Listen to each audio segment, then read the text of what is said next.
Друзья, всем огромный привет! Вы на канале Марина Жукова. Рада вас приветствовать. Сегодня в этом видео хочу с вами поделиться личным опытом, поделиться рецептами, которыми пользуюсь в период межсезонья, когда появляется вокруг вирус, грипп, простуда. Буду рада, если информация окажется для вас полезной. Первое, что всегда делаю в межсезонье, это пью чай с каркаде. Долго на рецепте останавливаться не буду, потому что примерно год назад снимала подробное видео об этом напитке. Оставлю ссылочку в инфобоксе. Если интересно, пройдите, посмотрите подробный рецепт. Сейчас просто скажу ингредиенты. Пакетик чая заливаю горячей водой, температура которой 90 градусов. Добавляю одну пластинку корня имбиря и добавляю небольшой кусочек лимона. Даю чаю настояться 5-10 минут, чтобы вода чуть-чуть остыла. Затем в этот напиток добавляю 1 чайную ложку хорошего меда.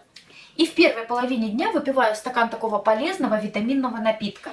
Друзья, как только у нас в квартире отключают отопление, становится холодно, у меня резко снижается работоспособность. Но благодаря этому чаю я получаю такой хороший заряд энергии. Вы знаете, прибавляются какие-то силы, и мне кажется, и меньше болеешь, и настроение лучше, и энергии больше, поэтому попробуйте. Если в нашей семье у кого-то заболело горло, то мы стараемся лечиться черной редькой. В этом году я посадила очень много, правда, редька не крупная, вот такая вот средняя, но все равно считаю, это лучшее лекарство на начальной стадии простуды. Если горло запершило, если появился легкий кашель, то черная редька, на мой взгляд, лучшая помощница и для взрослых, и для детей. Значит, я делаю следующим образом. Может быть, в вашей семье другой рецепт. Значит, я беру баночку, беру небольшую редьку, хорошенько ее мою, срезаю крышечку, внутри делаю вот такое вот углубление. Углубление делаю сначала ножом, потом ложечкой. Редьку опускаю, вот ее хвостик в воду, а сюда добавляю несколько чайных ложек хорошего меда.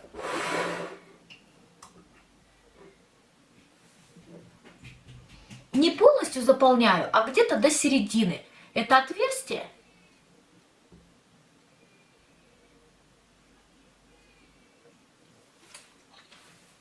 Очень вкусный мед у нас в этом году, разнотравье, друзья. Через несколько часов внутри редьки появляется вот такой вот сироп. Ими нужно лечиться. Детям даю по 1-2 чайные ложки в день. Взрослым, конечно, доза больше. В среднем для лечения взрослого человека уходит где-то примерно 2 вот таких вот редьки.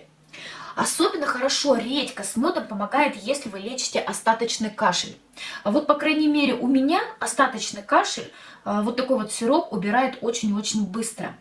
И этот способ хорош тем, вот то, что корень редьки вы помещаете в воду, хорош тем, что редька даст вам все свои соки, и вы максимально большое количество лекарства получите.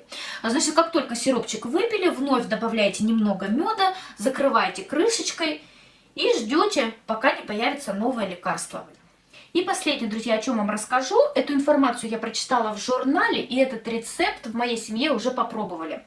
Значит, если вы заболели, если у вас кашель, если у вас простуда, то 1-2 раза в день чистите зубы следующим образом. Небольшое количество пищевой соды необходимо наносить на зубную щетку и сверху на щетку наливать перекись водорода.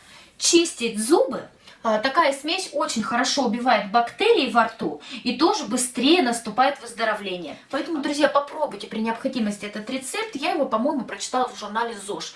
Одна из подписчиц, одна из читательниц газеты писала, что уже много лет, как только у нее начинает болеть горло, ангина, либо кашель, несколько раз в день чистит зубы перекись плюс сода, все бактерии погибают, выздоровление наступает значительно быстрее. Главное, конечно, в любой простуде, в любой болезни поймать вот эту вот начальную стадию, тогда, конечно, лечение будет значительно легче.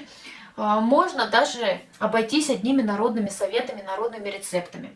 На этом, друзья, у меня сегодня все. Кстати, смотрите, в редьке вновь появился сироп. Тот, который был, мы выпили. Я добавила немного меда, и вот это вот уже новая порция сиропа.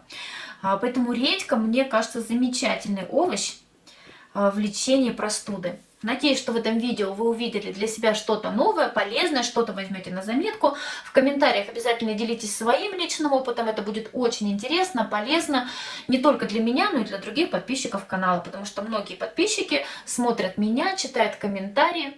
Поэтому, друзья, давайте обмениваться своими личными идеями, своим накопленным опытом. Всем спасибо за просмотр, всем пока!